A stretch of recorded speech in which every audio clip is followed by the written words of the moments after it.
I would like to know who the likely winner is going to be of the Kentucky Derby, and give me a value play as well, and tell me why. Randy? Well, you know where I stand. I mean, it doesn't always work this way, but in a horse race, I like to try to go for the horse that can run the fastest. And in this case, that's Big Brown. Despite his inexperience and despite post position number 20, for a value play, I really like the way Dennis of Cork has been training. He's been working very well, and he has some talent as well. I'm going to block Big Brown, and I'm going to go for Colonel John and Court Vision, and I'm going to probably play them in exactas and tries with Z Fortune, Cool Coleman, and Gallego, and hope for like $1,000 or more tries, something like that. Yeah, we'll get to some of that in a minute. Jay, what about you? Who do you think is going to win? Who's the value play? I like Colonel John best. He's very consistent. He's the most solid horse in the race. 4 wins in 2 seconds and 6 lifetime starts. And I think he's going to like the Kentucky Derby distance of 1.25 miles. My value play is Z Fortune. I liked his race in the Arkansas Derby a lot. He was 4 wide on the first turn. He kept to his task when finishing second to Gallego. And he's gotten lost in the shuffle this week because everybody who goes to Steve Asmussen's barn asks about Pyro. Reese?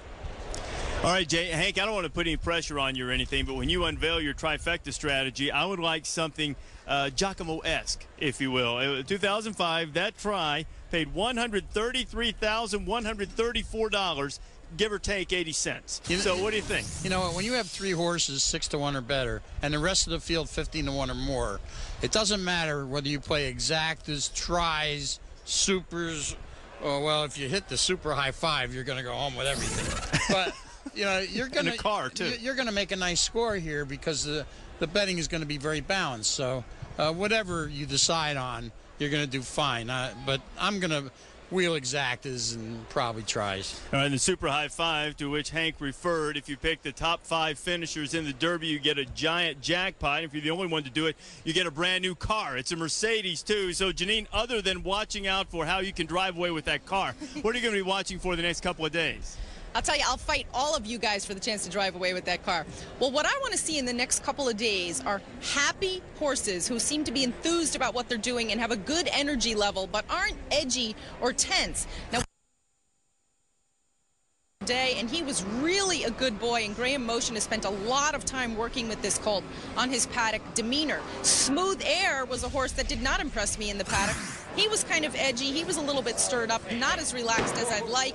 And Gallego is not as smooth and as fluid galloping out on that track as I personally would like to see. Guys? Everybody's got a method. All of them are pretty difficult. It's the toughest handicapping race in America. So even if, we've talked about Big Brown, or Little Beige, as Hank likes to call him, and Colonel John, but if you like big, long shots, remember all the ones that have won. I mean, it happens, and don't be discouraged.